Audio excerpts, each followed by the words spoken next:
देश में महामारी से अब धीरे धीरे राहत मिलती नजर आ रही है। बावजूद इसके आम जनता को महंगाई से मुक्ति नहीं मिली है। अब भी लोग बढ़ती कीमतों से परेशान हैं। तेल से लेकर खाने की चीजों में इजाफा हो रहा है। इस स्थिति में सरकार तो कोई कदम उठा नहीं रही है, जिसके बाद एक उम्मीद की किरण केवल आरबीआई ही बचा था, लेकिन अब वहां से भी जनता को जोरदार धक्का लगा है।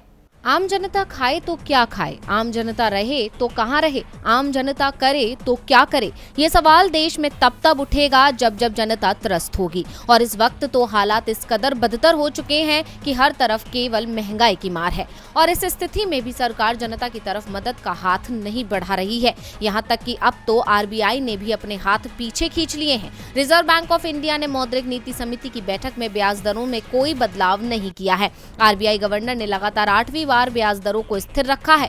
आरबीआई गवर्नर शक्तिकांत दास ने बताया कि इस तिमाही भी रेपो रेट 4% पर स्थिर रहेंगे और रिवर्स रेपो रेट की दर 3.55% पर बरकरार रहेगी। मार्जिनल स्टैंडिंग फैसिलिटी रेट और बैंक रेट 4.25% रहेगा।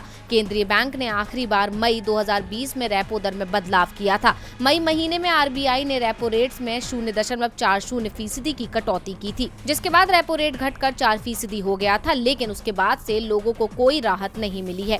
जनता को झटका देने के बाद आरबीआई गवर्नर शक्तिकांत दास ने कहा कि पिछली बैठक की तुलना में इस बार भारत की स्थिति में कुछ सुधार हुआ है। वहीं खपत और एग्री सेक्टर की ग्रोथ में अच्छी रिकवरी देखने को मिल रही है। मॉनेटरी पॉलिसी कमेटी ने फिस्कल ईयर 2021 के लिए जीडीपी की ग्रोथ रेट 9.5% पर बरकरार रखा है। अब जब आरबीआई के गवर्नर साफ कह रहे हैं कि स्थिति सुधर रही है, तो सवाल उठता है कि फिर जनता को राहत क्यों नहीं दी जा रही है। डीवी लाइव की रिपोर्ट।